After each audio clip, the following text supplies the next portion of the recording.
Now, from the Columbia Basin, your local news source, this is iFIBER 1 News, presented in high definition. The #1 source for real-time local news, local sports headlines, and our very own Weather Center forecast covering the entire Columbia Basin. With your iFIBER 1 News team, reporting news in real time as it's happening. From the iFIBER Communications HD broadcast studio in Ephrata, Washington, this is iFIBER 1 News, and it starts now.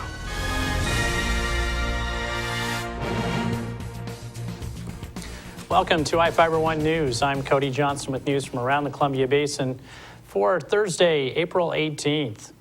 Tonight we report on the feedback the Grant County Commissioners are getting about ending garbage drop box service and how people are connecting with businesses at the Big Bend Job Fair today. We look at how Ephrata decided on whether to ban dogs from Sun Basin Plaza and how the ACLU joined the state in suing a Richland florist. In sports, we learn about the Wenatchee Wild's progress in the playoffs. Our spotlight story tonight is about the Sheriff's Office meeting held last night in the Larson housing community of Moses Lake. And we have the latest weather forecast for the Columbia Basin from the iFIBER 1 Weather Center. Our top story tonight, several Grant County residents want the garbage drop boxes to stay open. A group of Desert Air, Wilson Creek, and Coulee City residents came to a public meeting to ask the Grant County Commissioners to keep the 7 garbage drop boxes open. County officials are considering a 3-year phase-out of the program after it lost $106,000 in 2012. The Solid Waste Advisory Committee recommended closing the boxes since the people using the landfill are paying to keep the drop box system operating. Several residents, including Wilson Creek Mayor Kathy Bonet and Desert Air resident Mike Williams, told the commissioners that government should be in the business of making people's lives easier. The commissioners said they have received 40 letters from people wanting to keep the system open. Commissioner Richard Stevens pointed out if the county keeps the drop boxes open, it would need to raise rates at the Ephrata landfill to pay for them. The commissioner said they didn't know when they would make a decision about closing the system. People looking for jobs and businesses looking for some great employees met at Big Bend Community College for the annual job fair. Here with the story is Ryan Lancaster. People of all ages turned out to the 20th Annual Job and Career Fair held at Big Bend Community College today. Thank you. More than 60 employers were there from across the region and elsewhere. Exhibitors were set up alongside booths promoting Big Bend programs in a variety of fields. Employers included those in the government and private industries, from Frito-Lay to the Grant County Sheriff's Office.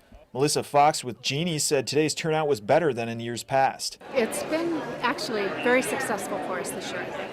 Mel Taylor with the Spokane Police Department said they're trying to fill 45 positions over the next 6 months. Our numbers haven't been this low since Expo in '74. He and many others said the response was huge. Yeah, a real good turnout. I think there's a low right now because I think it's lunchtime, but we were going strong all the way up to about 11:30. One first-time exhibitor this year was Aviation Technical Services, which just opened a Moses Lake location 2 weeks ago. We're here because we're now part of the community. ATS rep Linda Armstrong said the company is partnering for interns with Big Bend's Aviation Maintenance Technician program. We see that as a stepping stone to building our workforce here. The fair brought out a broad range of job seekers, most who said it's tough out there. It is tough. Moses Lake resident Linda Shriver says these days she's looking for whatever she can get. Now I'm looking into working somewhere. I don't know where I'm going, just anywhere. Kevin Schroeder of Spokane came to help set up the career fair with the Columbia Basin Job Corps. I've been here since about 7:30 this morning helping out. He stuck around to check out what was on offer. They have given me a lot of leads to job opportunities, and I'm very thankful for that because before this I was still unsure on where I wanted to go, what I wanted to do. For iFIBER 1 News, this is Ryan Lancaster reporting. Thanks, Ryan. Damage to an underground power line in Coulee Dam took about 11 hours to fix. The Okanagan County Chronicle reported the damage knocked out power to the entire city, triggering closures at Lake Roosevelt High School, the Coulee Dam Casino, and the Corporation for Enterprise Development. A contractor working in the city damaged an underground power line A Bureau of Reclamation Public Affairs officer told the Chronicle yesterday. The outage affected some Nespelem Valley Electric Co-op customers, but the electricity was rerouted to compensate. Dogs can stay in downtown Ephrata Park for now. The Ephrata City Council rejected a proposed policy change which would have prohibited dogs in Sun Basin Plaza after council members raised concerns about being able to enforce the change. The Parks and Recreation Commission asked the council to change city code after problems arose with people picking up after their pets. The city allows dogs in parks but requires owners to pick up after their animals or face a $137 fine.